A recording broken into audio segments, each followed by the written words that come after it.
Hmm? Ah!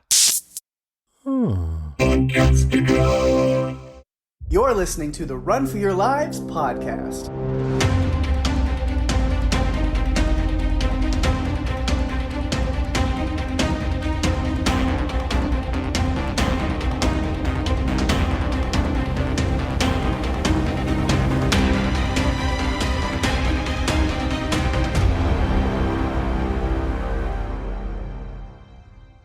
Hey everyone, welcome to the show. I'm Daphne.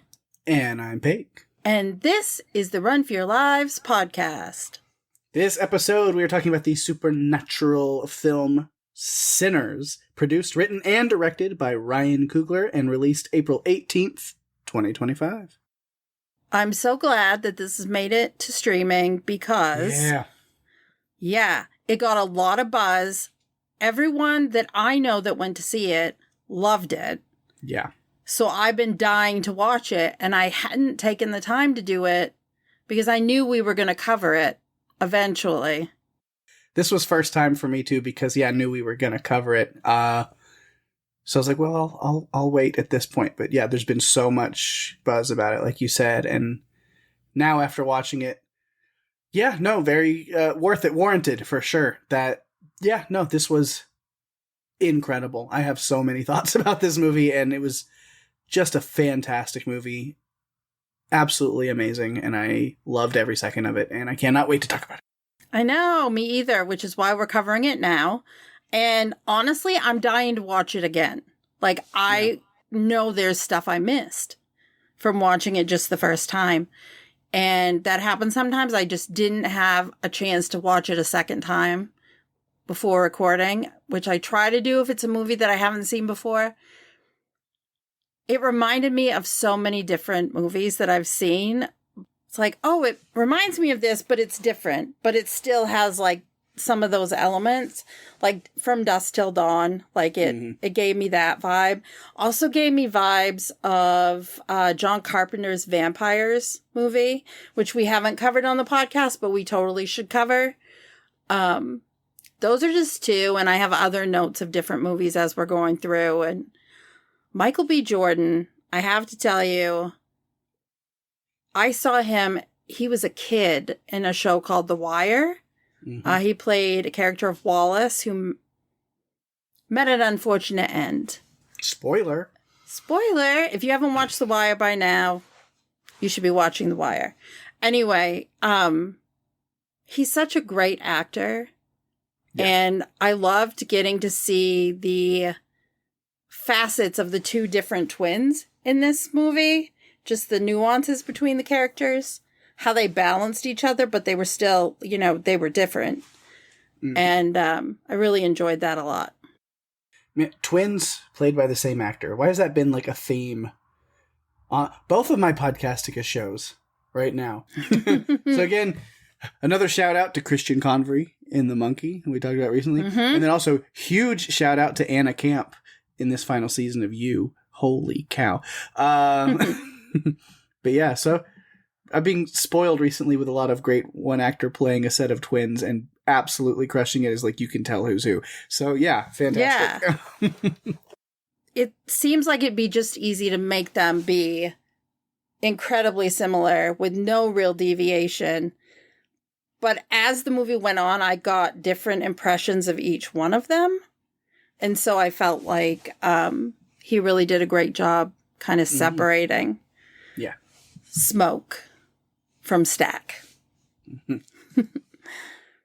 We'll start the way we always do with some production notes. So it's filmed in Louisiana, including Donaldsonville, New Orleans, La Baudeville, and Bogalusa.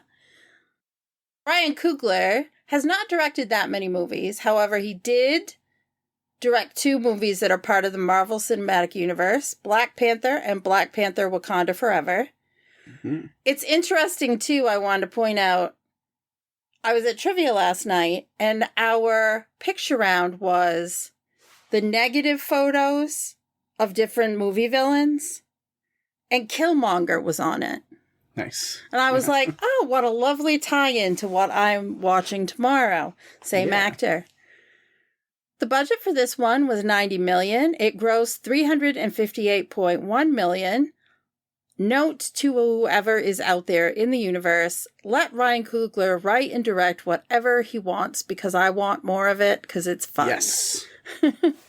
This movie clocked in at 137 minutes, which is longer than most of the films we've done this season by a chunk of time because I feel like we've been sitting in the like hour and 40-minute zone. This is 2 hours and 17 minutes. Pake, bring us a synopsis. All right. Trying to leave their troubled lives behind, twin brothers return to their hometown to start again, only to discover that an even greater evil is waiting to welcome them back. Oh, well, kind of. Mostly, it was summoned. I don't know. Yeah. Yeah, it was summoned, for sure. When I put the doc together for this, I put the twins as the main characters because they are the main characters. However, Sammy is a main character too. Like, I feel like he's honestly featured as much as the other two. Yeah. I did have to go and look into it. So the actor, Miles Caton, he did the singing in the movie. Like, that was his voice, real voice. I could tell that it was like... Yeah. And I feel like even the guitar playing was him. Yeah, it probably was. Just seems like...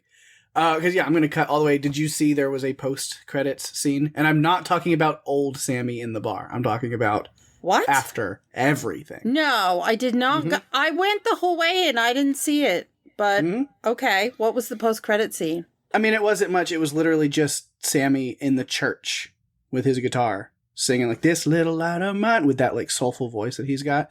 And like he had no scarring on his face or anything, so this was like pre the events of the movie. So it was just kind of like really just one more time to see Miles Caton just doing his thing, playing the guitar and singing. And it was, God, this, I don't know who this kid is. I would say kid, he's probably in his 20s or something.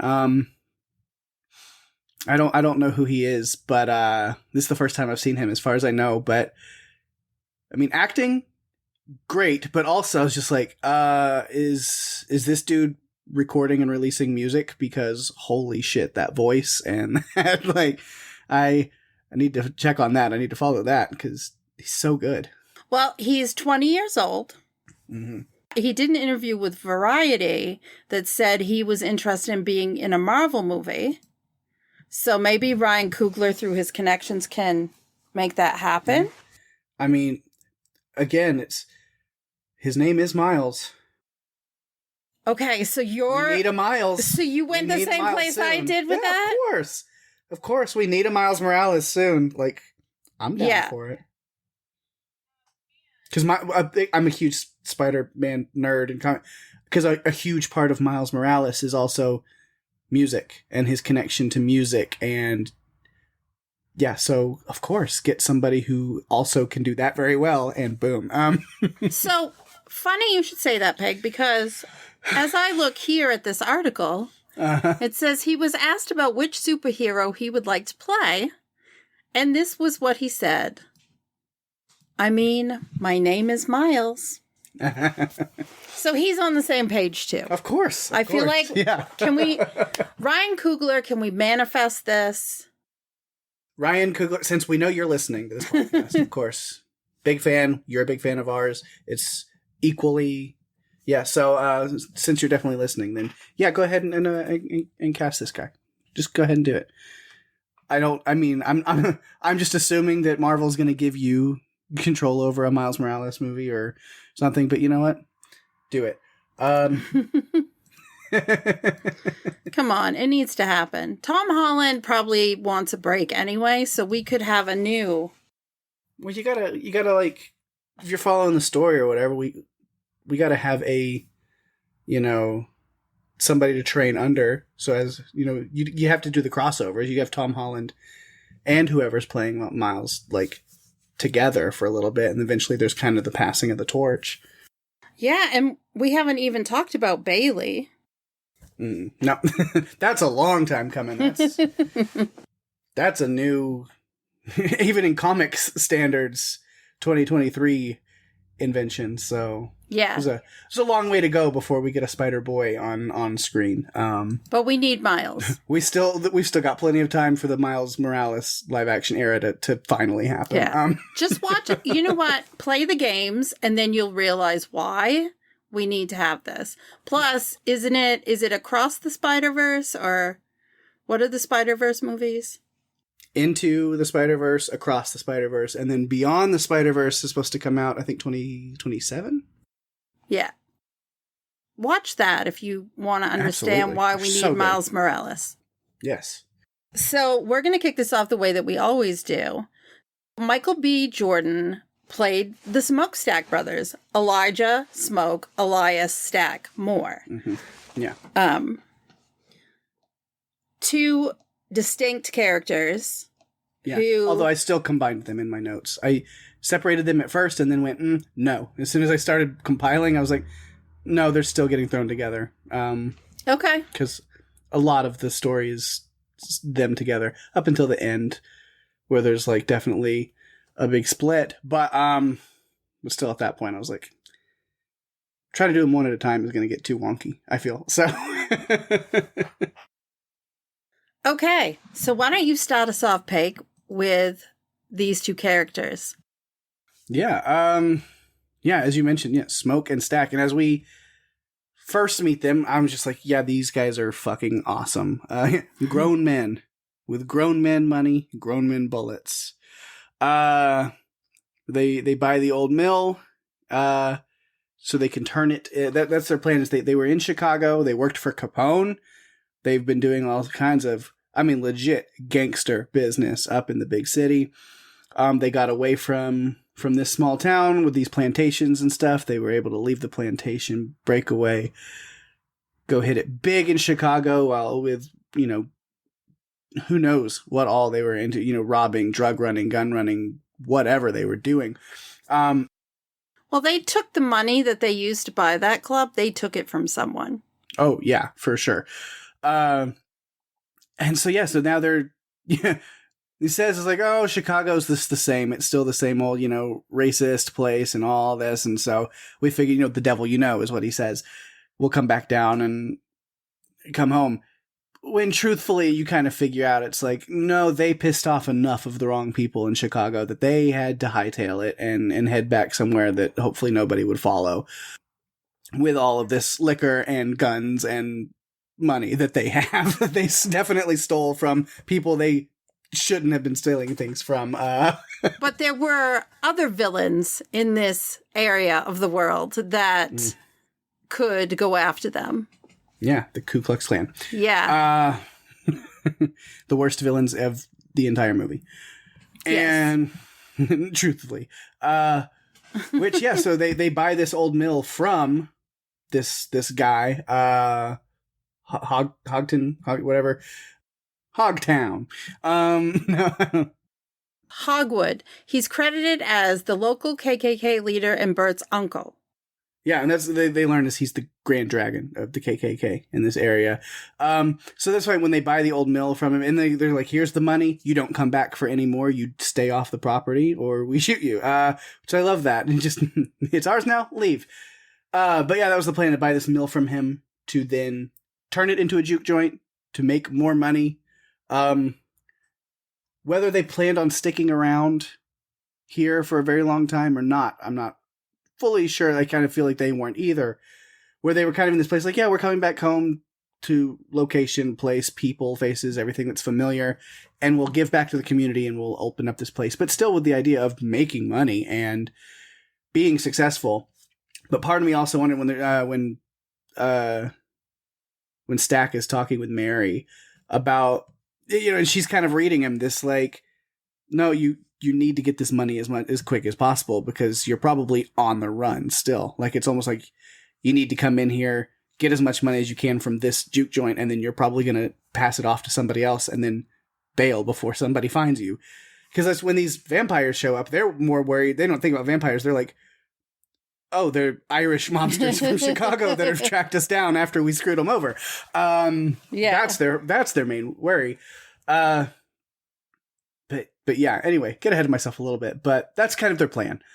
overall is come down here and start up this juke joint to make some money, whether that's for just a prolonged future here, or if it's just something they need to gather up a bunch of money and then hit the road and move on to the next to keep on the run and keep themselves afloat. I do like with Hogwood, because they ask him, like, are you clan? Which his answer, clan don't exist no more. And I'm like, before we even learn that he's literally the Grand Dragon, the leader of it, it's like, you're not fooling anybody, sir. Because I happen to know they're still alive and unwell in 2025. So, yeah. No. Exactly. But, yeah, and then, of course, Sammy we'll talk about, but the twins are Sammy's cousins. We see kind of, of course, their father was Sammy's father's brother. So we had the preacher brother, and then apparently the twins' father, not as nice of a guy.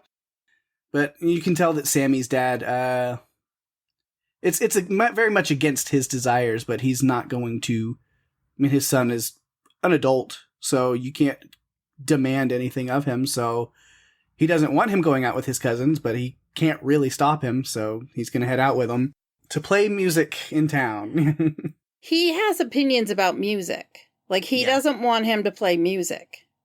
Like, the guitar is sitting in the church. Mm-hmm. Which, for whatever, It's almost like Sammy has to go there to get the guitar to face off against his father to make a decision to go and do what he wants to do, which is to play music. Yeah. Because Sammy loves music and is so talented. And I felt like the twins knew what they were doing as far as, we need to talk to this person about this. We need to talk to this person about this. Like, we got to go see Bo and Grace to get all these supplies. And we need to go see Annie because she's going to cook. And they just put all of these pieces together because it wasn't just that they wanted to buy this juke joint. They wanted to buy the juke joint and open tonight. Yeah. Like, less than 24 hours. It's like, okay, we have to start now and do it. There's no question. Yeah, we don't have time to wait. We need the money rolling in now. Which, they do a good job with that. They have a reputation that well precedes them, and they know how to use it. Yes. So, that's really what this is. They're telling everyone everywhere, all the different places that they went, they were telling people about it. They knew exactly who they wanted to play the piano. They had it all figured out. Their friend Cornbread was working out in a field. They go and get him to be the bouncer. Yeah. And they get Slim to be the piano player. And they get Sammy to come in because he can play the guitar and sing. And just different people to do different things. They knew what they were doing. They hatched a plan in their head, probably on their way from Chicago. They just figured it all out and said, okay, this is what we're doing. Yeah. I do like, when they stop off to grab the truck full of all of the beer. There's a nice little metaphor in there of the snake hidden, lying in wait. This is fun. But yeah, they said their reputation for sure. Going to town, people know exactly who they are. The name, the Smokestack Twins. That one girl that sits and watches, that Smoke has watched the truck and watched the beer and watched the goods, where he's like, yeah, I heard of the Smokestack Twins, and she's very much like, oh yeah, that's a name that, and then he goes, I'm Smoke, and this is the look on her face. Like, oh shit. Very guarded. I don't know if I should even be here. I'm not here. I was never here. Goodbye. That's what I took from that. Yeah. But you can see, they're the kind of guys that, they're full on gangsters by, the old school meaning of that word. But, they also do care about their community. To where it was very much, he was like, no, I will pay you to do this job, and you're not putting yourself really in much danger. To where I was like, oh, that's the kind of gangsters they was like, for sure. It was like, yeah, you're going to shoot some guys in the street for messing with your stash, but then you're going to pay for their medical treatment after the fact. Because that's what you do. You make statements, but not too many enemies. And then, we learn a lot of money and stuff was also, they were working with Capone and stuff, as I mentioned, because Bo brings that up to him. And they were hitting casinos where they get a lot of money. Well, you know what? at the end of the movie, we definitely got to see just how good they were at their job. Because that situation at the end with the guns, absolutely. I'm like, yep, you were definitely in the Capone army. For sure. You knew what you were doing. Yes. We learn through Stack, while he's riding around with Sammy, that Smoke killed their father for beating him and his brother. So from a very young age, Elijah and Elias Moore have taken no shit. They've never taken shit. Even from their own father. Nope. They definitely did not take any shit. Yeah, and then you mentioned, finding Delta Slim as like kind of their main musician for the juke joint. The power of beer and influence. Stack books Delta Slim for the juke.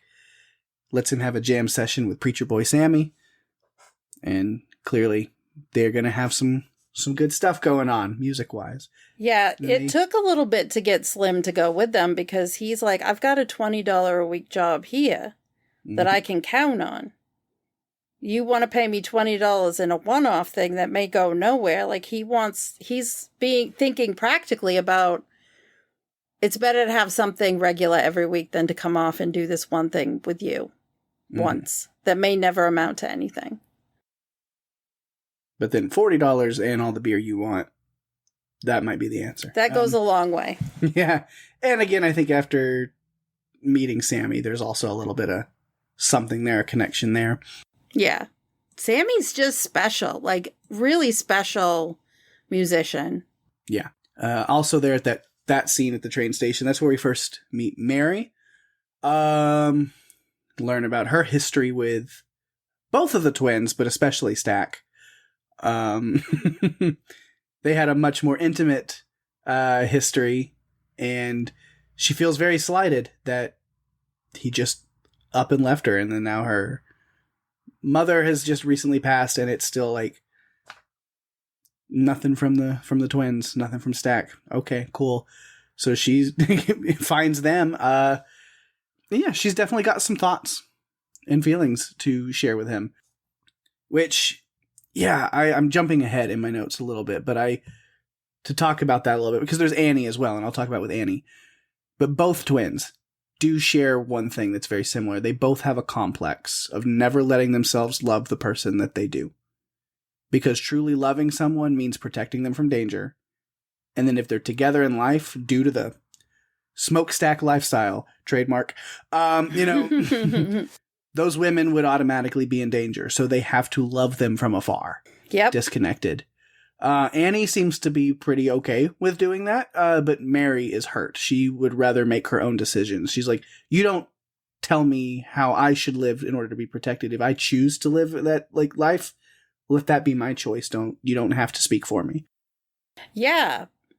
Because later on, he tells her she has a farm and a husband and whatever, and she didn't want that. That's not what she wanted. She, was a very different time. It was the 1930s, almost 100 years ago, Pake. Can you believe it? Yeah. It's a different time then. And I get what she's saying. She wanted to be able to make her own decision. Time has flown by a lot since then. Yeah. Feels like only yesterday it was the 1930s. Remember it well. Yeah. I mean, what? Uh-huh. When we time traveled there. I'm not a vampire. What are you talking about? Why would you say that? Yeah, I mean, she talks to him about it. Like, I never asked you to do that. I never, she wasn't in control. She wasn't given a choice. She was just, this was what she was given. And it's not what she wanted. And she told him. And I love that she makes him say the words. Like, she makes him say things. Yeah. And, that he loved her or she just made him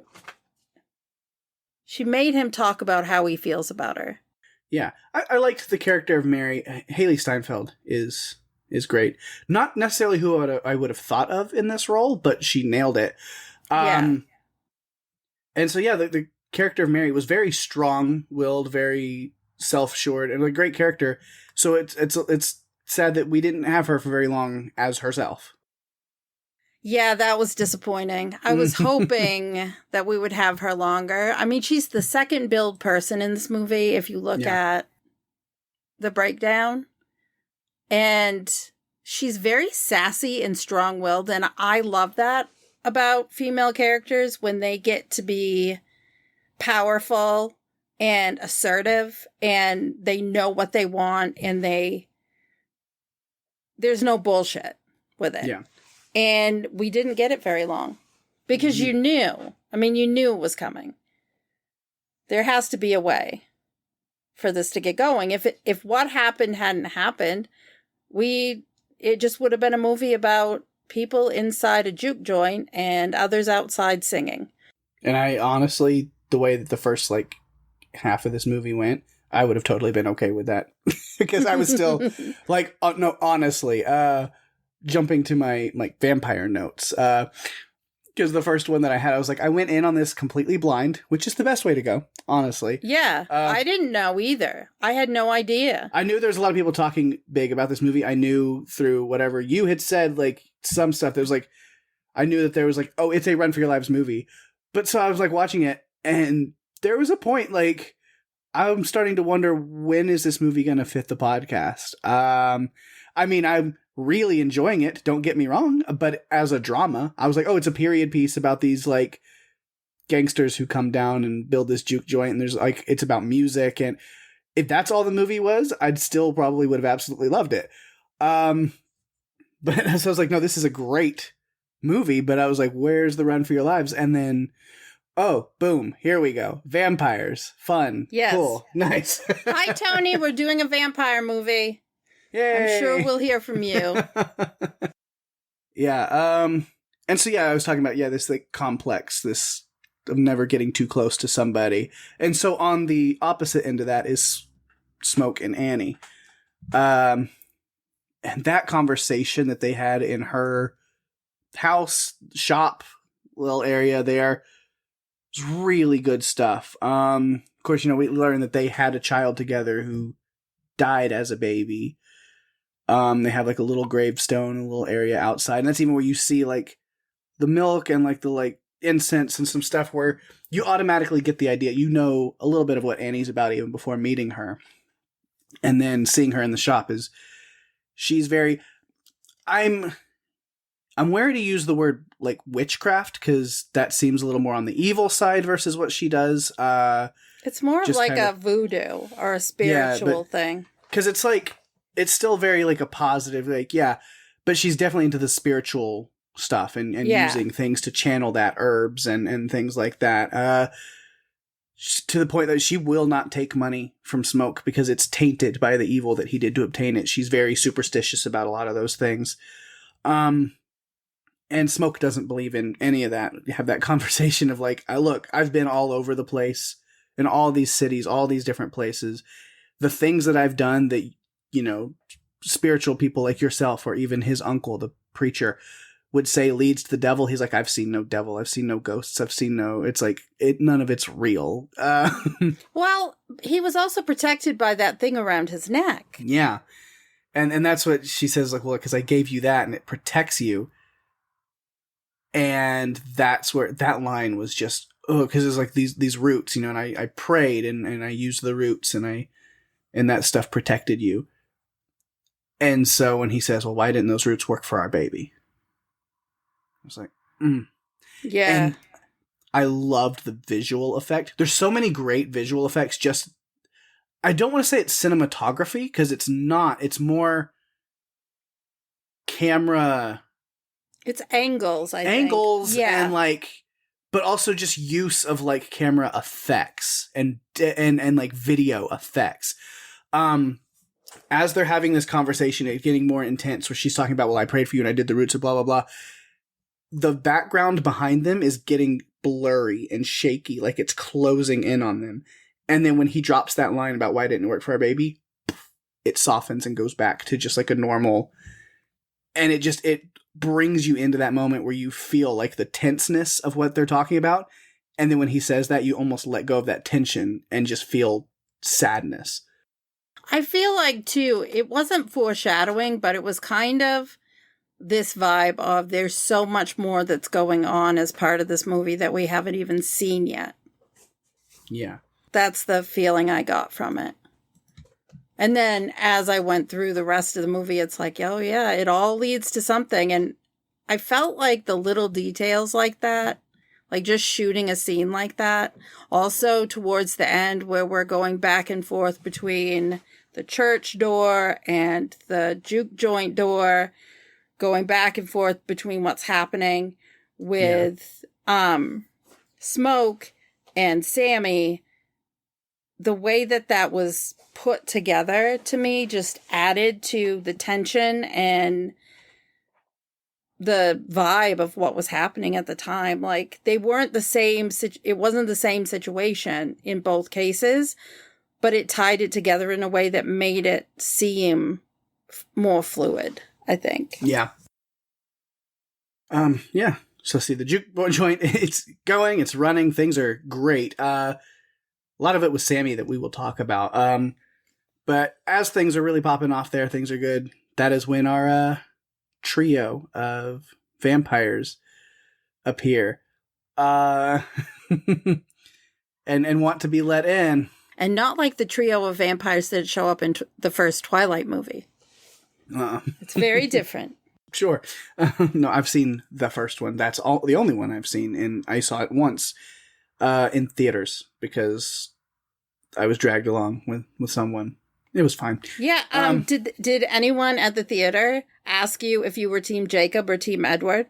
I don't remember. Probably, and I had no answer for that because I'd never read the books. I didn't care.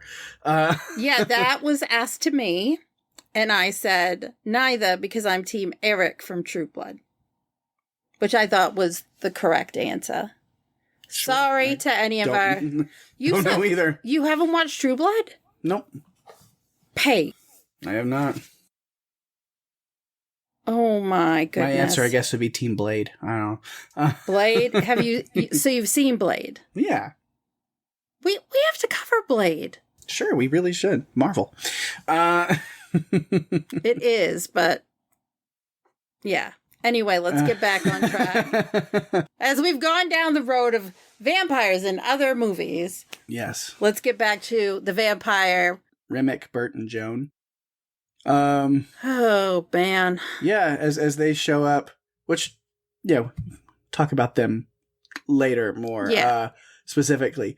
But yeah, it's just like, Smoke and Stack are just not comfortable with this. One, it's like, again, these three very white people showing up at this juke joint and wanting to come in and play music and drink and hang out with everybody. And it's like, okay, but what's the ulterior motive here? Like, this is not your scene. This is not your place, especially as 1930s. Like, this is still the Jim Crow era where it's like, yes, things are still heavily segregated and there's still plantations with slaves. Like, slavery is not really a thing, but it still is. Like, you know, it's like slavery's been abolished, but like also has it really? You know, it's Jim Crow. So, well, and we learned the people that are at the juke joint, a lot of them have these credits.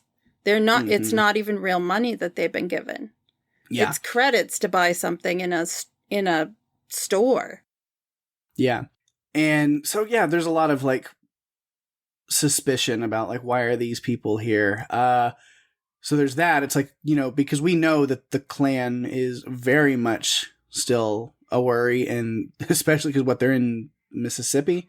Yes, and we also saw specific something in the background at one of the Smoke houses. and Stack didn't see it, but no, we did as viewers.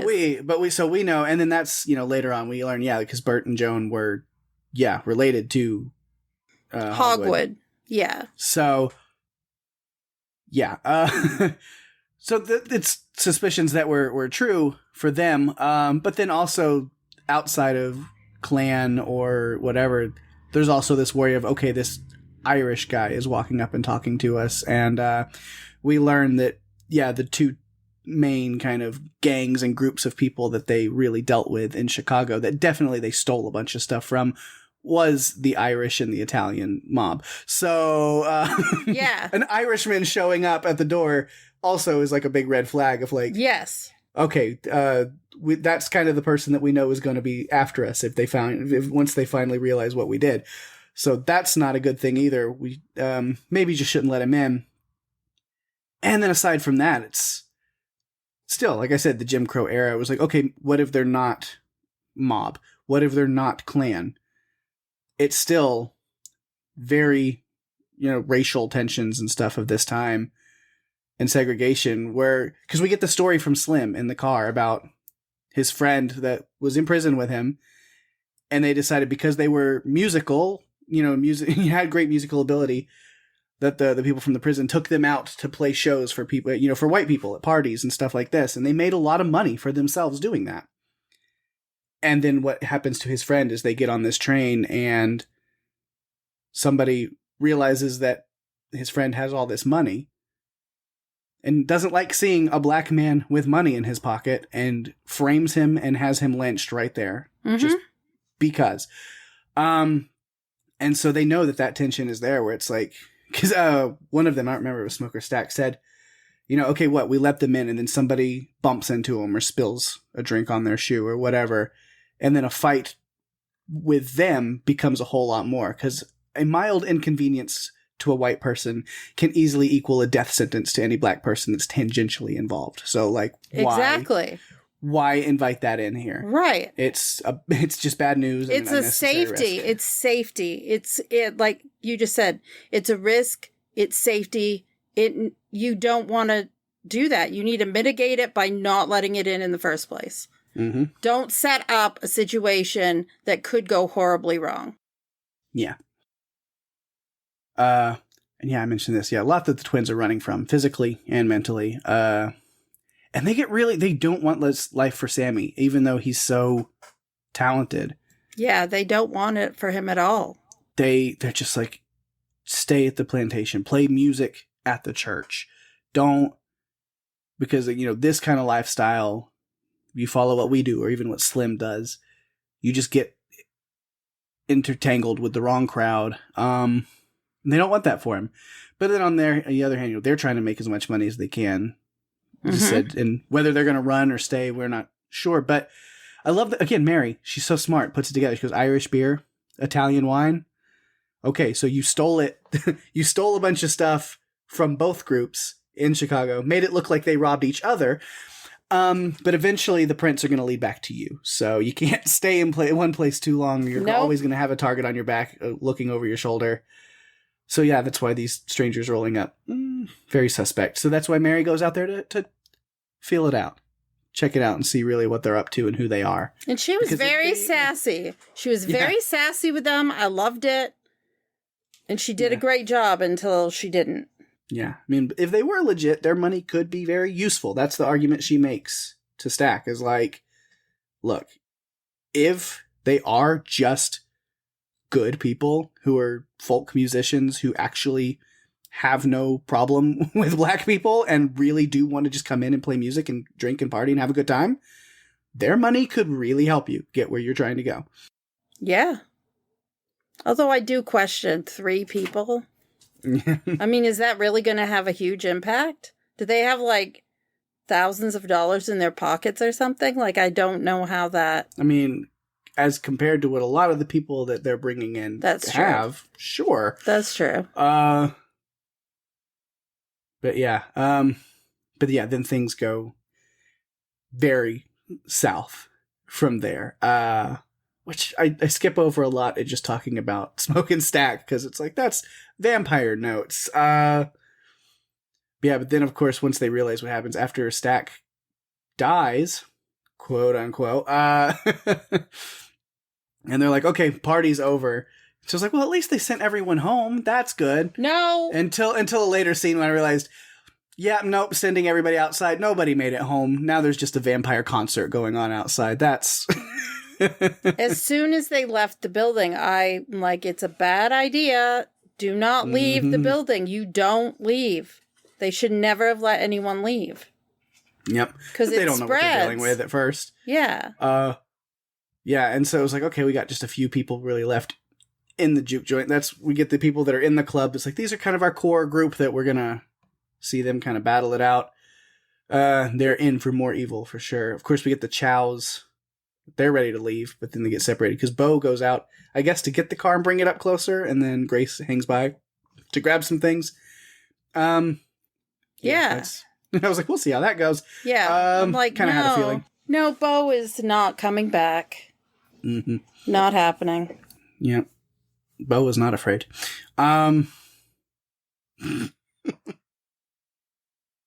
No, but Daphne is afraid, and she will never watch Bo is not afraid. Or Bo is afraid. I don't remember. Whatever it is, I'm not watching it. And then we have cornbread. Vampire cornbread, which is 2 words that I would never really thought I was going to type next to each other. But then in my notes, I'm typing vampire cornbread. Band name, called it. You don't go out and pee alone in a movie like this. You should know better. Come on. I know. It reminded me of when T-Dog died on The Walking Dead, and Chris Hardwick on the Walking Dead, the Talking Dead, said, "Not T-Dog." And so when cornbread went off, I'm like, "Not cornbread." Yeah. Yeah. Cornbread comes back in, and luckily they have Annie with them. And again, she's very in tune with the supernatural and the occult and things like that. So she's picking up on things very easily. So it was good to have her there, because she's like, hold up. Why are you asking permission to walk through the door? This movie followed the tropes. Typical vampire tropes. It did. Well. Garlic. We didn't have any mirrors, though, like looking in the mirror and not seeing the vampire, but garlic was another big one. Yeah, but not being able to enter a building without being invited in. It's a big vampire trope that we still had here. And Annie picks up on that. It's like, why do you have to ask us to come in? It's like, you've been coming in and out all day without being polite. What's this bullshit? Exactly. I was like, yeah, vampire cornbread. Again, 2 words I didn't think I was going to type together. Was not very convincing at all. But, but either way, I don't know what Smoke was thinking, taking the money out of his pocket and like handing it over to him anyway, which I would have thrown it out the door. Like, I know. Why would you? Ugh. It's like, why the hell hand it over? It was a very close call, but I guess at least it 100% confirmed exactly what they were dealing with. Yeah. Because like it was suspicious. Annie being like, "Why are you doing this? But then at the moment where lightning speed grabs Smoke and then tries to drink his blood, and it's like, or like bite him. It's like, all right, yeah, thanks for confirming. That's exactly what's going on. Yeah. Cool. Now we're gonna leave you outside. You are not in. Close the door. And then the poor guy that they put outside, that basically he had his cheek sliced by that crazy guy earlier. He had sliced his cheek, so he was bleeding. They thought he had been bitten. He hadn't been bitten. You should have checked for bites. They put him outside. They basically fed the vampires. Yeah. It's like, excuse me, what is this? Why did you put him outside? No, he's not a vampire. Yeah. Yeah, of course, during all that, Stack wakes back up in the storage room. But immediately, it felt like a zombie movie, too. I was like, that's not Stack anymore. No. You know, like... And Annie did try to tell Smoke. She did tell him that is not your brother anymore. Yeah. But yeah, I feel for Smoke there, because it's like this just got as personal and difficult as it possibly could when there's his twin brother in there. But then it leads to getting to see Michael B. Jordan playing a vampire opposite his human twin. And thank you, Ryan Coogler. Yes. Thank you. Thank you. I didn't know I needed it until I watched it. And then it was like, yes, this is exactly what I wanted. I loved it. I loved when he burst out of the room and poor Sammy with the door, but it didn't matter because that's what needed to happen. He needed to show, a show of strength and coming out and like really visually was great. I loved it. Mm-hmm. Yeah.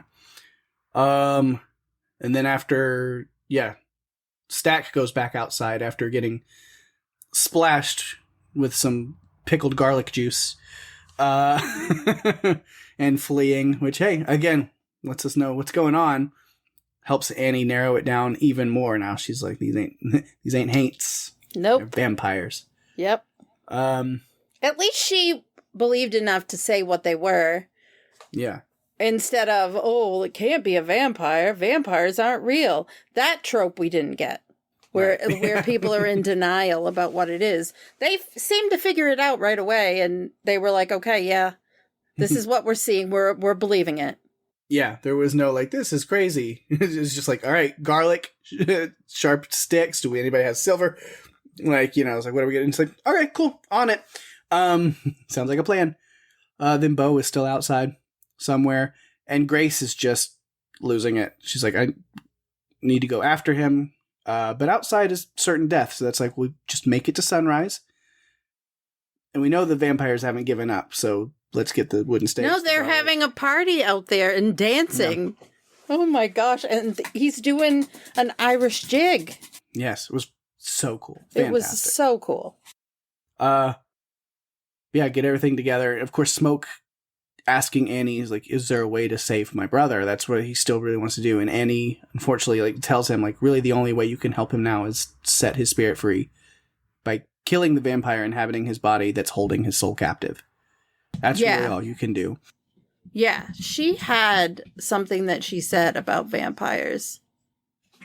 Oh, this is what Annie said about vampires.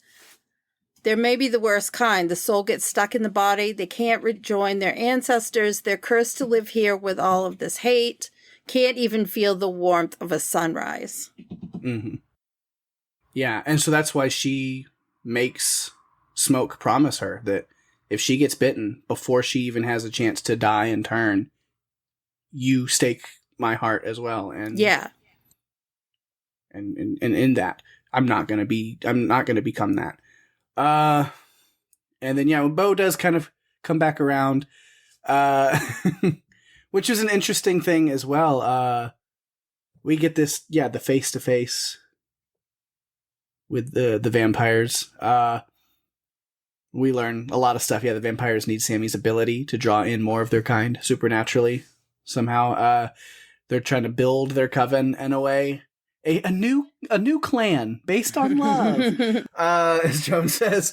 Remick wants to reconnect with his lost group or lost tribe or lost something. Like, he wants to have that again. And they need Sammy to do it. He needs to bite, drain, turn Sammy so that he can have access to it. Yeah. And so their sales pitch, in a way, is like, just let us kill you, but you'll come back as one of us. And I mean, here's the thing.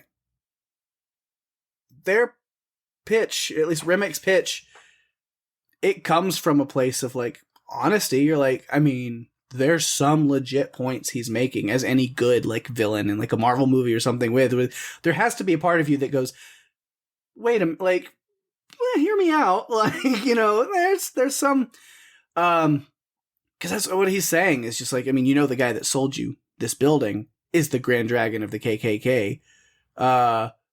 He's just planning on using this situation to kill you and probably a lot of other people. Like, you're gathered all here, and he's going to show up with his Klansmen and take you all out with an army. Like, what you could do is you could join us, and now we have an army, and then we can take them out and actually take over. You know, that was the thing about Remick that I thought was interesting, because whenever he's asked, are you Klan? Because they asked that same question, which he's like, no, I believe in equality. Even though the two other vampires standing with him were former Klan members, I don't think he's lying. I think he's honest. He's not racist, he's just vampire supremacist. You know, like, we're all the same as long as we're all vampires, you know, like, that was kind of, so in a way it's like, yeah, that's what he's doing. So it's like, we take out the Klansmen, we take out the racists, and then we are all free to live together forever and gain power and control. Come and play with us, Annie. You know, like, you're like, okay, other than that's like, it's a real plan of unity, but like, is it worth losing your souls? That's kind of the the thing. Yeah. As we were going through, they were very careful to say things like Annie's speech about the soul getting trapped here and all of these other pieces. Because I'm sure to some of them it would have probably been attractive to, I could live forever. And you don't understand the fine print that they don't tell you, which is at the bottom that says you're going to be bloodthirsty, you're going to have to feed, and yeah, you'll live forever, but your existence will be terrible and your soul will never have a resting place. Yeah. And obviously they did get Bo, which, yeah, no surprise. He kind of did it well until he moved a certain way and you could see the blood, like, on his shirt. I knew immediately. Just the way he's, like, you have, again, because it's 2 words that are fun to say, vampire cornbread, mauling this guy on the ground, and he just walks up like, oh, cool. Anyway, car's warmed up, let's go. Like, yes, that did give it away. Don't go, Grace. But we learned that the vampires seem to have sort of a version of a hive mind. Like, not exactly. But Remick knows, at least. Remick is... Yeah. They know personal information of the lives of the vessels that they inhabit. And Remick, I guess, as, like, you know, patient zero, alpha, whatever. Like, he also... his underlings, like, he takes the, like, memories and stuff from them. And so with that, they, as a bargaining chip, is able to threaten to go after Bo and Grace's daughter. Yeah, Lisa. And that's what really sets Grace off. To where she's like, no, I'm want nothing to do with just waiting around till sunrise. We need to fight. And she goes off the rails a little bit, but she's not sitting back. You know, that, come on in, you motherfuckers. Yeah, that was a problem that she did that. It's like, because they hadn't left. Yeah. Like, they had all stayed there, and I got the impression they were not going to leave that area. So I thought her daughter would probably be safe, at least for tonight, and she could go deal with it once the sun came up. Yep. But she did have the right idea, because she's making a Molotov cocktail, basically. Yeah, I like that. I'm like, okay, this makes sense. It's probably very expensive alcohol, but you know what? You got to do what you got to do. Mm-hmm. So yeah, once she says that, though, it's go time. Weapon up. Get ready for war. And then, again, like I said, it's not cinematography. It's not even angles. It was just the digital or the not filmography is a different thing. But I don't even know what to call it. But the widescreen to full screen transition right before Remick opens that big front door, because it's, you know, they're gearing up and it's been in that widescreen format, and then the people in the juke joint line up ready for it to, and then it just, and you see the, like, black bars at the top and the bottom of the screen just slowly move up and down and disappear to full screen as the big swinging open doors as Remick and the vampires come in. Brilliant. Just brilliant. It, like, really just pulls you into the scene. They did that a couple of times. There was another scene earlier in the movie where Sammy is in the cotton field and you just see him, and you think that he's the only one out there, and then they move up and then all of a sudden there are more people there too, not just him. I loved that. I thought it was clever. Really cool use of that, going back and forth. So yeah, really cool. And then that battle that ensues after that, it's pretty quick, but brutal. I guess there were some other random red shirts in there somewhere that we didn't see. I didn't think so, but then there were people dying. But then there were vampires taking people out, and I'm like, who is that? Who is that brother? What's going on? Of course, then the 2 big ones in, like, that first skirmish, Grace setting herself on fire, her and her husband on fire, in order to stake his heart and take him out too. Yeah. And then Annie getting bitten by Stack. And Smoke having to keep his promise to her and stakes her before she turns. And Stack telling his brother that, you know, it's okay. You live forever. And that isn't, you know, that was Stack's plan, but that wasn't Smoke's plan or Annie's, because no, they were not going to let it happen. She has people waiting for her on the other side. That's what she did. Said. She did. And then, of course, Slim goes out. It really just as a way of buying some time. Just Yeah. like, all right. Perline gets bitten by Remick.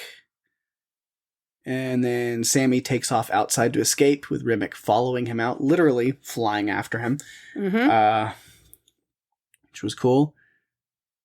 And yeah, so that's like kind of the big stuff of the fight. There's more vampire stuff than them ending, but really, I guess the ending of Elijah and Elias. They battle, the two of them that are left in the juke joint, just the two of them. And yeah, it ends on like he's gonna, Stack is gonna get staked by Smoke, and then it cuts back to outside, and we don't really pick up on it until after Smoke had come back outside and finished off Remick, and the sun had come up, and it's the next morning. You don't really know what happens until later. Because, yeah, Smoke's got other things to do. Bigger monsters than vampires to deal with. Yes, he does. The clan. Worse monsters, for sure. But he brought a whole armory. Yes. I loved that whole scene, because that, I thought, tied back to everything that I've ever seen or heard about with Al Capone and Chicago and Mob. It did not disappoint with the machine gun and the way that Smoke took out everyone. All of them. He does take a fatal shot to the gut in that fight, but manages to take out all of the Klansmen that showed up. Thankfully, even finishes off the Grand Dragon piece of shit, too. But then, yeah, as he's sitting there, and he's, again, that same kind of blurry, not as shaky, though, but that blurry kind of,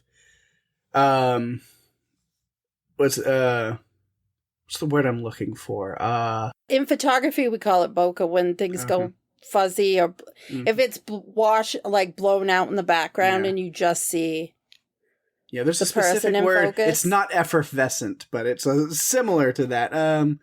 I don't know. Anyway. It's not iridescent. Iridescent, no. It's not. Anyway, angelic, kinda. You're gonna remember it tonight. In the middle of the night, you're gonna wake up from a dream. And then I'll edit it back in, Chilean sea bass style. Oh my god.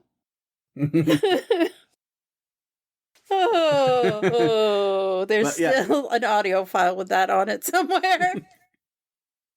Yeah, so as he's sitting there and he sees Annie again in that kind of just glow, and she's got the baby with her, and so even at that point, even before he had killed Hogwood, he's accepted his fate there. He's got some people waiting for him on the other side as well. He does. So. It was kind of like an afterlife thing. Like, she was waiting for him, and she was teasing him about smoking a cigarette, and said, if you put that out, I'll let you hold her. And of course he wants to hold her. Yeah. But the guy in front of him, Hogwood, is just saying things like, I've got money. Well, duh. He gave you a whole shit ton of money. Yeah. So he knows you have money. Idiot.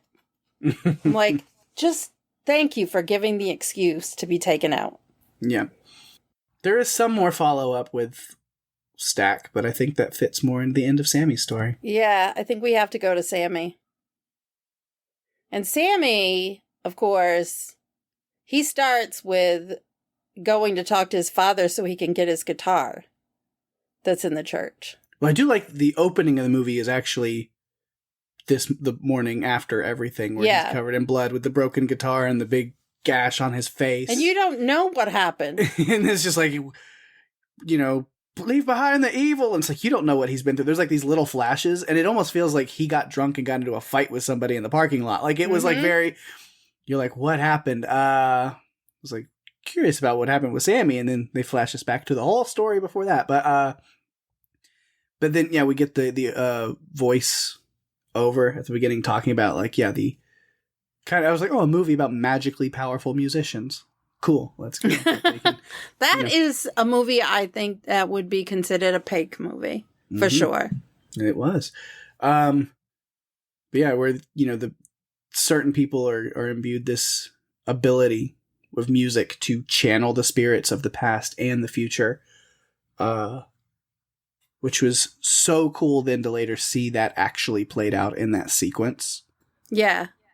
The magic in music, showcasing the art and the culture through generations. That was so cool. We had like, you know, like the old school, like African tribe, like music and stuff. Oh, that whole visual and then thing. All the way up to like, yeah, your like 70s Jimi Hendrix, 60s and 70s Jimi Hendrix kind of stuff, to your even like future, like, you know, 90s and 2000s hip hop, and it's just all co-mingling in together, like the spirits of past and future in tandem and in concert with Sammy while he's playing. I loved that so much. There was one of the voiceover thing, legends of people making music so true, it can pierce the veil between life and death. The whole way that was shot with everything intertwined so perfectly that I forgot I was watching a horror movie. I mean, because it is a horror movie. Yeah. But yeah, just the visuals, phenomenal. You know, mixing in the different sounds, the different eras of music, from the like electric guitar to the drums to the DJ, you know, turntables to the hip hop beats, and so the sounds and the costumes, they're all period piece kind of stuff, all just mixing. I was like, hell yeah, Ryan Coogler. Yes. Thank you. And then you end that powerful sequence with this dark dread of the vampires making their appearance outside the juke, being drawn in, because that same piece that you talked about, that the piercing the veil between the death and life and channeling the spirits of the past and the future. And that ends, because it's the same thing from the beginning of the movie, ends with like, and it also entices and brings in evil. Evil is drawn to it as well. Yes, because they talked at the beginning about firekeepers and how it brings healing to communities, but it also attracts evil. Yeah. And so that's why the vampires are now attracted to it and show up. Man, it's cool. But also, we talked about Miles a little bit, the actor, but damn, Sammy's got a voice and the guitar skills to go with it. Yeah. When he's playing in the car and Stack is just reacting to him, like, what? Hold up. It's like, I knew you could play and you could sing, but damn. I know. And I'm like reacting the same way with him, like, right? I feel like he could release a blues album and I would totally listen to it. Mm-hmm. It's like, sure. Yep, I would listen to it beginning to end, because his voice is unique. Yeah, and throughout all of great. this. Because even like Perlene was one hell of a performer. Oh my in the voice goodness. In her own right. She had that little scene too. And I'm like, okay, now I understand why I saw so many people online talking about needing the soundtrack to this movie, because so good. Because you do. You need to listen to it, and I'm probably going to have to do it because there were just so many points in it. I'm like, we have talked about on this podcast about music being a character. This is an example of how music is a character all itself. It honestly kind of felt like an Edgar Wright film in that vein a few times. Like, even whenever like the like drums and stuff are like going off and like people are playing music while they're beating the shit out of the guy that had cut the other guy's face and like stolen the dice and stuff. Like the stomps, like it was in time with the music, and I was like, wow. You don't even realize Don't stop me now. Oh. No, you don't even realize it. And it's happening. The way that everything was intertwined visually and audio as well, like, it just worked. So, as I said again, give Ryan Coogler whatever he wants to be able to make another film, because I want to see what it is. Yes. Because I like his point of view, and I'm interested in what he's going to create. Mm-hmm. Yeah. And as far as Sammy notes, I don't have much for like the whole middle chunk of the movie. Like, honestly, because he kind of, again, there's a lot of smoke and stack and that concept where, we get the importance of Sammy through a lot of the movie, and like the conversation of like where he's from and where he wants to go and who he wants to be. Yeah. But really, it kind of just jumps all the way to the end, so I can go there unless you have more notes about him to get us there. Not only that he had this thing for Pearline, he had a crush on her, and she was into him too. They had quite an interesting intimate scene. Yeah, he was able to use some of the skills that his cousin had told him about in the car. Yeah. So it was good. I'm like, okay, there's a tie back to what we heard earlier. I mean, let's be honest, it's important, people, guys, straight guys that are listening to this podcast. The pleasure of your woman is just as important as yourself. Don't be selfish. Come on now. Come on. Just saying. PSA. And I'm sure Daphne will be proud of it. Like, you know, like, she's going to nod. Like, yeah, it's not just about you. Come on. Get it together. Making your partner happy can make you happy as well. Yes. That's all I'll add about it. It's important. Very important.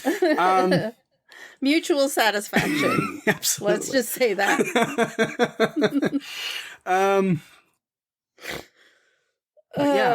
Anyway, to the end. Yeah, so as we see, as I mentioned, you know, Sammy jumping out the window or the loft kind of thing up top and Remick taking off after him. And we get that face-off between them out in the water. And Remick has just, like, gone full monster at this point. The claws, he's just, like, really transformed. And we get, I kind of just call it the unholy baptism.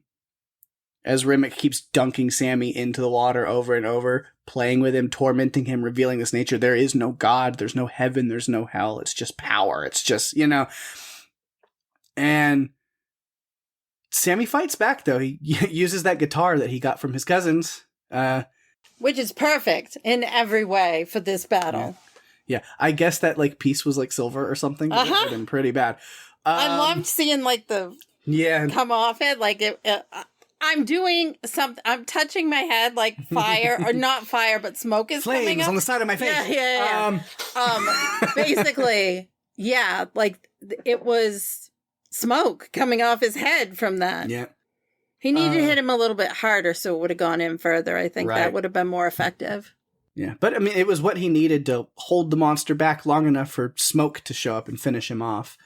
And the sun to rise and set the rest of them up in flames.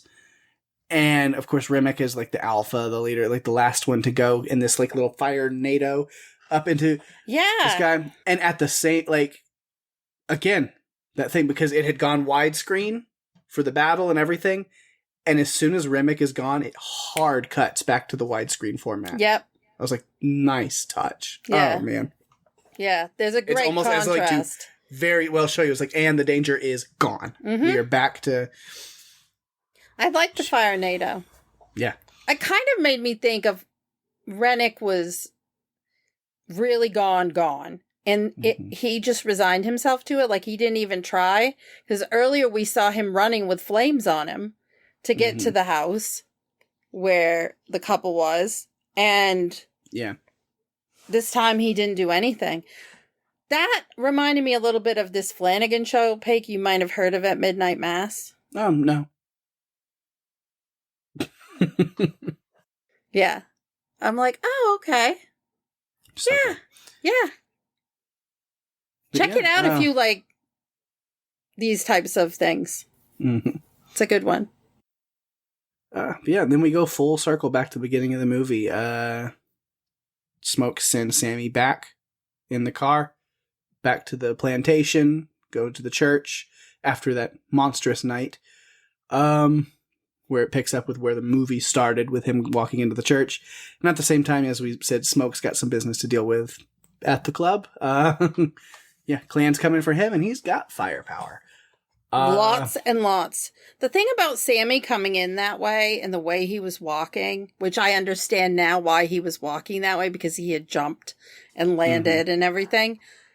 But the way that he was, because of the period that this was taking place in, I didn't immediately tie it to, oh, it's vampires or whatever. I was thinking someone had tried to kill him. Yeah.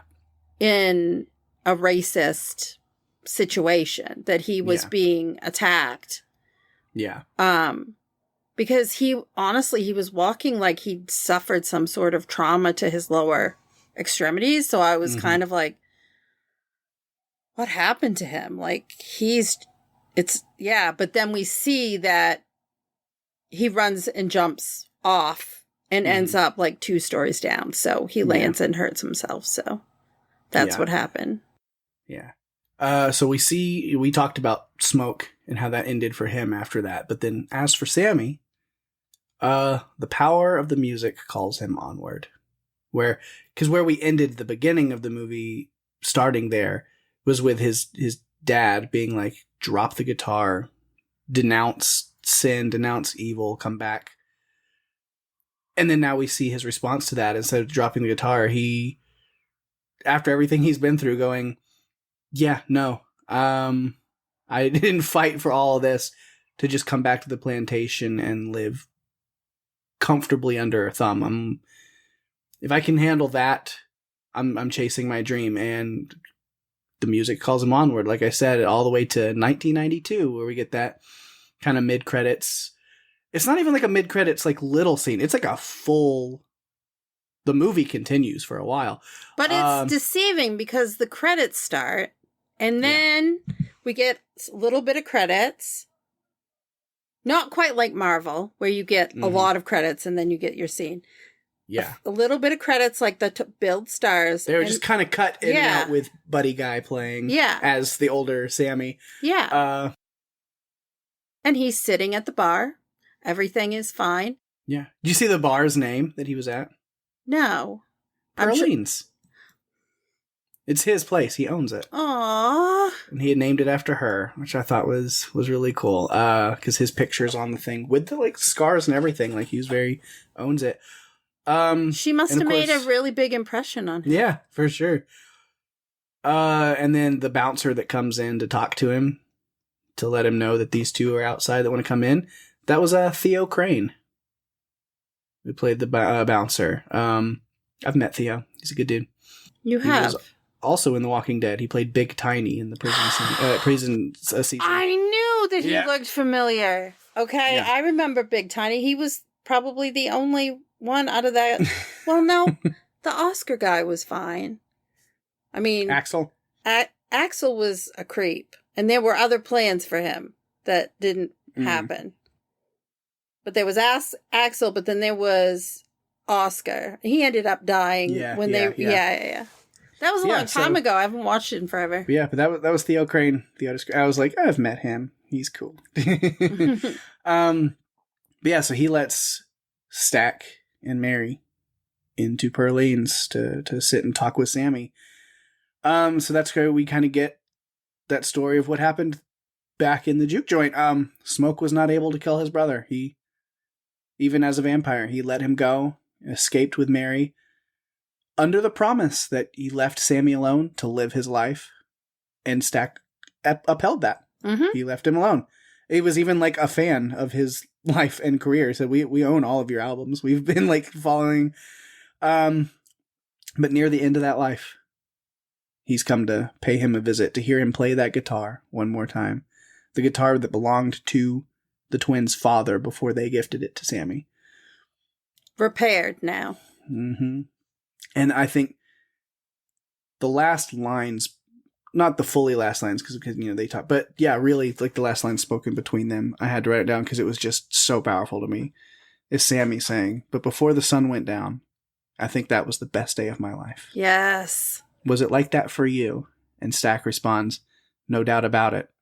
Last time I seen my brother, last time I seen the sun, and just for a few hours, we was free." Oh, man. So good. What an absolutely incredible movie. Easily a favorite in recent years. Top. It was. Yeah. It's one of those movies that like I'm like halfway through it and I'm already going like, okay, how do I get other people to watch this movie? Well, we're doing part of that now. Yeah. So there's been a few movies like that where I watched it and they're like, I just need to make sure other people watch this movie. And then, as I mentioned, post-credits after that, and it goes into the full credits. If you sit through the entire credit sequence all the way to the end, one more little song from Sammy in the church pre the events of this movie. back to a time before vampires. Mm-hmm. I looked into the music, the score, because I was curious and because the music stood out to me. Mm-hmm. So Ludwig Göransson. Yep. Swedish composer. Everything. He has won the Academy Award. Mm-hmm. He has won a Grammy Award. He's been nominated for Golden Globes. He has gotten a Grammy. Like, come on, man, just go write a Tony. Go write a Broadway musical. Get your EGOT. Just get it. Yeah. No, he's one of those names that, like, because we've talked about that, obviously, because we cover the movies, like the Oscar stuff, that I almost, like, every year the Oscars come around and I'm like, all right, where he's like, okay, where's the score nomination for Ludwig Göransson? Like, yeah, he's going to be on that list somewhere.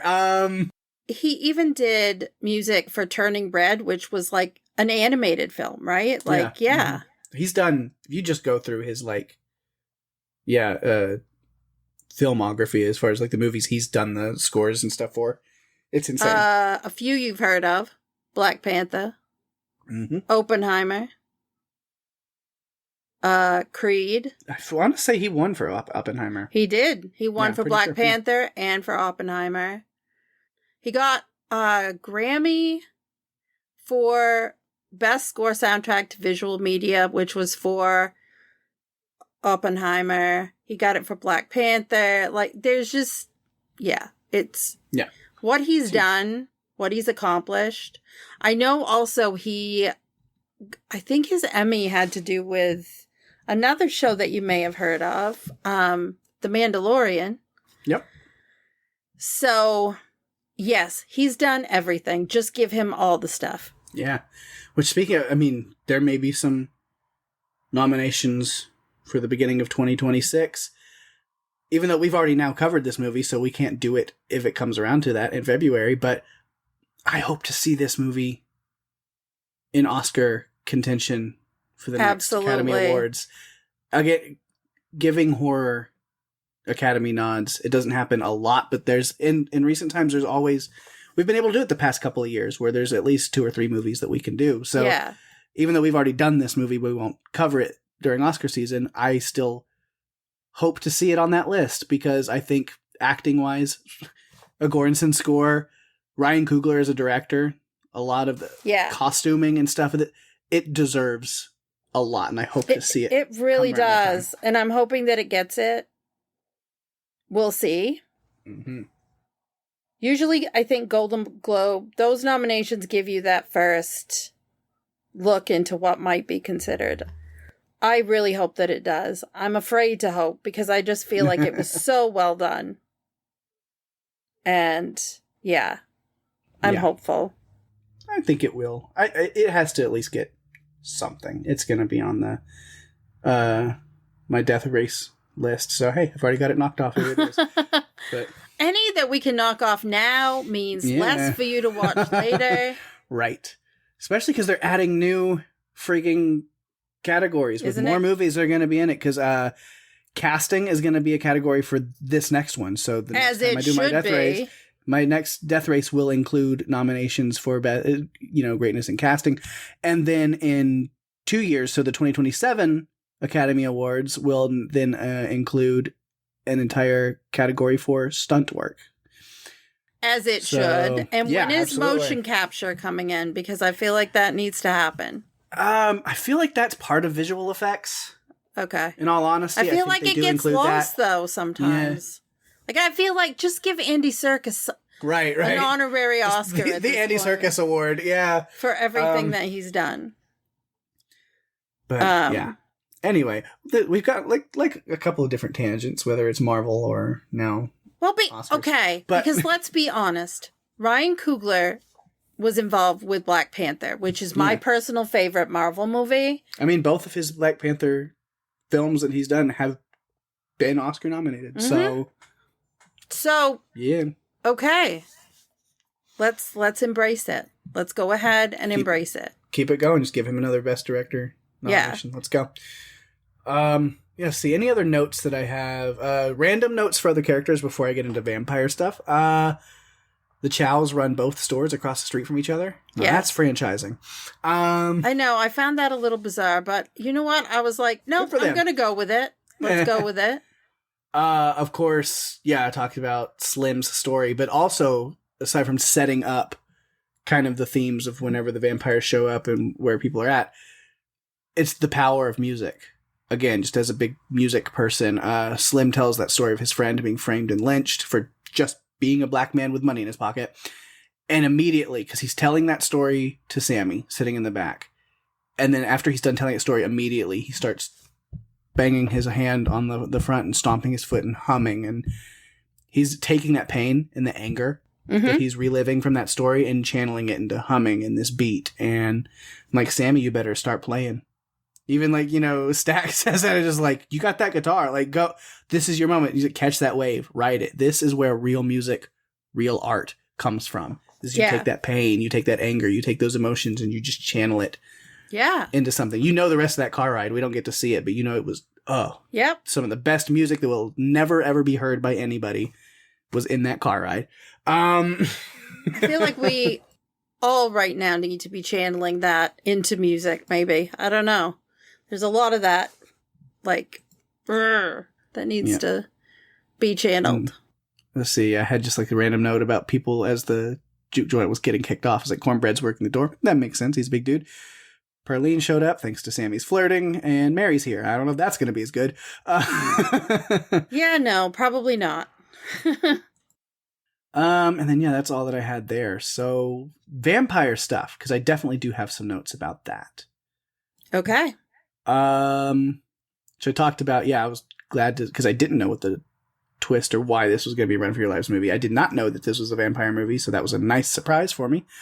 Of course, I immediately picked up on like a little thematic thing whenever, the natives are rolling up to warn Bert and Joan about, did you see that guy come through, whatever. When the sun is setting and before what happens, you see the vultures circling the couple's house. And then whenever they show the juke joint opening night, the vultures are circling over the top of it. And I was, it's a bad omen. Things are coming. This is not good. So the magic can entice evil, which led to these vampires appearing. They're very creepy in the calm, neighborly way where something's boiling under the surface. I mentioned, Rimmick says that they're not clan. And I was like, well, the other two definitely are. And then I guess vampirism has musical performance abilities as a symptom. It's not the vibe of this place, but it was a nice little well-choreographed ditty that they were playing there. It was. They were out there and everyone was walking around in a... But I'm saying even like when it was just the three of them just playing and singing and then like moving the guitars at the same time, the mandolin, and like... It's like, okay, I'm going to be a vampire if I can be really great at music prodigy. And when Mary goes out to talk to them, they are sitting out there on the tree stumps or whatever, playing the song Wild Mountain Time, also known as Purple Heather, or as it's titled in the soundtrack to this movie, Will You Go, Lassie Go. It's a classic Scottish and Irish folk song. And the reason I say it's both, it's based on a Scottish tune and poem from around the early 1800s. But then it was first written and recorded in this form in the 1950s by Irish musician Francis McPeake. It's a great song, great tune. My favorite version is recent from a 2023 album by the band The Tossers. Okay. They did a really, really great version of it that was the final track on their album. So immediately picked up on the song and was like, oh, yes. And Mary's out there talking to him. I was like, if the fact that Joan repeating things Rimmick is saying wasn't enough of a red flag, then Rimmick starts talking about how he can save Mary from her pain. And I wish I would have met you earlier. I would have saved your mother. And the thoughts of it has him literally drooling and his eyes glaring red in the moonlight. And it's like, she's out. Great quick cut transition back to the bar. Rimmick takes flight and then we're right back into the juke where nobody else is aware of the evil that's going on outside. Yeah, no. But then Mary, needing permission to go back inside, when she does come up to the door, I was like, yeah, don't like that. I know exactly what's going on. Cornbread, come on. Yeah. And then, yeah, shit officially gets real when Mary comes back in, takes Stack to the back room, and then bites his neck to kill him. In amongst the other things they were doing. Right. There was a lot of stuff happening. Smoke fills her with so many bullets, and all she does is get back up laughing and runs back outside. And we're gonna kill you all. Yep. Vampire cornbread. You have to say it again. And then Annie, these ain't haints, they're vampires. Annie makes the distinction after dousing Stack with a jar of pickled garlic, and it burns him and makes him flee. Haint is surprisingly not a word I was super familiar with, even being here from the South, but again, I'm very white. And it is definitely more of, the not white culture here in the South. So I did look it up. So the following comes directly from keithdotson.com. What exactly is a haint? Haint is an old Southern word for a specific type of ghost or evil spirit from the Carolina coast, but found in tales from various regions of the South. Belief in haints probably originated with the Gullah Geechee people, descendants of African slaves in the Carolina Low Country and Barrier Islands. In South Carolina, haints are malicious ghosts, often seeking to steal or harm naughty children, may be used as a story to make unruly children behave. One online dictionary defines the word haint simply as a ghost, but the tradition is more complex than that. Felder Rushing, who wrote a book about the history of bottle trees, says the word haint is actually derived from early European roots, the verb hanter, meaning to stalk or inhabit. He dates that word back to about 1330 and says the African-American word haint, used as a noun, was first recorded in 1843. Thank you for that education. Yeah. I had a feeling you were going to look into that, so I didn't go digging on it. But yeah, and then everyone going outside was a bad idea after all, the full vampire concert, which, and I think I talked about a lot of this. Remick was likely fully truthful about being for equality. Like I said, not racist, just vampire supremacist. But again, what a visual. And we've talked about that. You said the musical scene of them all. Oh my gosh. I think that might be my favorite in the whole movie because of the way that it just came about. Yeah. Like river dance kind of jig going on with the army of new vampires all circling around him. The rocky road to Dublin as they're singing along. It almost felt like some sort of pagan ritual. Yeah. And their eyes are all just like glowing in the dark. These pinpoint like glowing eyes. So fucking cool. Also, perfectly fitting to watch that scene as the day we're recording this, the new 21 Pilots music video came out, and it's a very similar visual, which was cool. You know what? Recording this on Friday the 13th. Yeah. Do you have anything else? No. Okay. So I got a couple things. First, there was one quote that when Sammy was in the water and Remick was trying to drown him, Sammy is starting to say the Lord's Prayer, and Remick says, "Long ago, the men who stole my father's land forced these words upon us. I hated those men, but the words still bring me comfort." And I thought that was incredibly creepy because how do those words bring you comfort when they're tied to such a traumatic time in your life? Like, I don't understand that, but I also get it. I feel like, I don't know, maybe the people who stole his father's land are the same ones who turned him into a vampire. I mean, for all we know. Mm-hmm. Yeah. So Hannah Beekler, she was involved with the production design. She did an interview with Screen Rant that came out on May 16th. And she broke down the elements for the church, concept pictures, all of that stuff. There is a Wakanda connection in the church. And so this is what she had to say about it.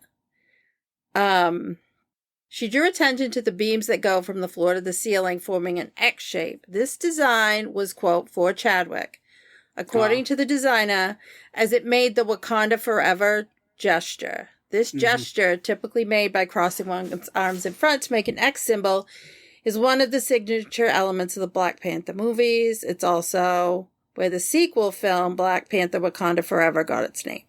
Yeah. So that was, I thought, kind of cool because, again, Ryan Coogler directed and wrote those films. And Chadwick Boseman tragically died of cancer. I mean, he was filming the movie when he was very sick. Like, I don't know how he did it.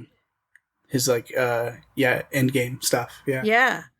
I mean, he was very sick and he was just pushing through. So I think the last movie he actually filmed, he was still very sick through filming, was Ma Rainey's Black Bottom, I believe. Yeah. Which was also Oscar nominated. It was a great movie. Coleman Domingo in that one as well. It was fantastic. Oh my goodness. It's only a matter of time before Coleman Domingo wins an Oscar. Yes. It's only a matter of time. And he's creeping up closer and closer every year. We'll all remember that wonderful TV show that he started on. Or didn't. I mean, that wasn't his first role, but that's how I learned about who he is. Yeah. Ryan Coogler said that From Dusk Till Dawn was an inspiration for the movie, but he compares his movie more to The Faculty than From Dusk Till Dawn. And I thought about it at first. I'm like, I don't know. But then as I thought about it more and the way that things all came about, yeah, I think he's right. Okay, that's it. That's all my notes, Pake. Nice. All this is a longer one than usual. Yeah, we had a lot to talk about, which there's a lot in this one, and I'm very excited to talk about it. And it was so good. Yeah. So glad we did it. Me too. You can cross it off your Oscar list early. Yeah, I hope so. All right. There goes the feedback phone. So hopefully we also have a lot of thoughts and good thoughts from some listeners. So let me answer that and check it out. All right, we do have some feedback this week. Some just a couple, but they're big ones, and I'm excited to get into them. So let's just get into them without further ado. Daphne, go ahead and take it away with the first one. So our first one is from Levi. Hi, Levi. Levi says, I love this movie. Just saw it Saturday. The use of musical motif was powerful. Seeing the rules we know and love of this genre explored was great. Set dressing. All of the invitation scenes were palpable. Though my biggest takeaway was how sad I was that the bad guys lost. When Remick goes, I was struck with the hundreds of years of history gone. So sad, so powerful, so mesmerizing. But man, oh manatee, that shootout ending, satisfying. Those were bad guys I didn't mind seeing get their comeuppance, and Buddy Guy in the mid. What a through line. I can't wait to watch it again. Wicked is going to have a hard time beating this one at the Oscars. This soundtrack kills. Amen. Amen. We're hopeful Absolutely for agree. this one. Yes, thanks, Levi. That's great. And then, of course, Catherine comes through as well with a great one, so I'll get it kicked off here. She says, another movie so good that I had to watch it twice this weekend, and I'm looking forward to watching a third time for the Buffy podcast. Yes, of course. Definitely, we'll talk about what upcoming things, but yeah, give them a listen when they cover this movie in the near future as well. Yeah. Good stuff. She goes on to say, I had no idea what I was getting into the first time. I completely missed the Native Americans' attempt to stop everything and how easy it was for Remick to trick the Klansmen. Remick almost had me convinced that all the juke joint survivors would be better off as vampires, providing protection against the Klan. While the ending was tragic, I liked that it showed that they didn't need to become immortal to stand up to the Klan. There were so many characters to love. I immediately recognized Delta Slim's character from one of my favorite scenes in Congo. He yells at Tim Curry for eating his sesame cake. Stop eating! Yeah. I'm not sure what gave me chills more. His story about his friend who was falsely accused, mutilated, and lynched for his money, or when Vampire Mary says, "We gonna kill every last one of you." I loved how they showed music and dancing throughout the years, and while I rewatched those scenes several times, I'm looking forward to hearing the podcast breaking them down more. I could easily listen to a 5-hour podcast on Sinners. No pressure. Well, this was a longer one. It was. For us. We definitely easily broke the 2-hour mark, plus So you have that at least, and then you'll definitely need to listen to Still Slaying when they cover it, and you'll get more Sinners coverage. So yep. highly Absolutely. recommend that for everybody. Yeah. Well, if you'd like to submit your feedback like Levi and Catherine, you can find us on Facebook and Instagram at Run For Your Lives Podcast, or you can email us at runforyourlivespodcast@gmail.com. You can go to runforyourlivespodcast.com for all the links that you'll ever need.